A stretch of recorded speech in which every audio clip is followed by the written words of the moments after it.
आणि हो, जे मुलं हुंडा घेतात त्यांना काही कशाची लाज वाटत नाही. उलट मी त्यांना बघत असते की ते एकदम शान मध्ये सांगतात, अरे मला तर तुझ्याहून जास्त हुंडा भेटला, अरे मला तर 1.5 लाख भेटला, अरे 1.5 रुपया सुद्धा तुझी किंमत नाही आणि तू 1.5 लाख घेतोय. असं मला त्याला तेव्हा उत्तर द्यावंसं वाटतं.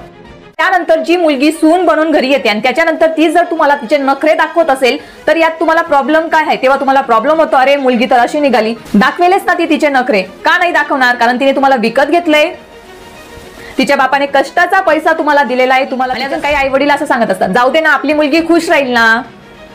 म्हणजे कुठल्या लेवलची थिंकिंग आहे आय डोंट नो. आपण जर हुंडा दिला नाही तर मुलगा मुलीला खुश नाही ठेवणार. मग अशा मुलाला मुलगी द्यायचीच कशाला जर तो आपल्या मुलीला खुश नाही ठेवू शकत तर? ही वेगळी गोष्ट आहे. मी त्याविषयी इथं बोलतच नाहीये. मी इथं बोलते त्या लोकांविषयी जे चांगल्या मोठ्या कंपनीमध्ये आहेत किंवा गव्हर्नमेंट जॉबला आहेत. ते लोकांचं काय, त्या लोकांविषयी मी इथं बोलते जे लोक अशा मोठ्या पदवरती असूनही चांगले डिग्री घेतलेले आहेत, चांगल्या मोठ्या पदवरती आहेत आणि ते हुंडा मागत आहेत, त्यांच्याविषयी मी इथे बोलत आहे. सो आमच्याकडे फक्त हुंडाच नाही घेतला जात, तर मुलीवाले मुलासाठी प्रत्येक जे घरामध्ये लागणारी वस्तू असते, भांड्यांपासून तर मुलांपासून तर मोठ्या वस्तूंपर्यंत त्या वस्तू सुद्धा दिल्या जातात. का? मुलाला तेवढी ऐपत नाहीये.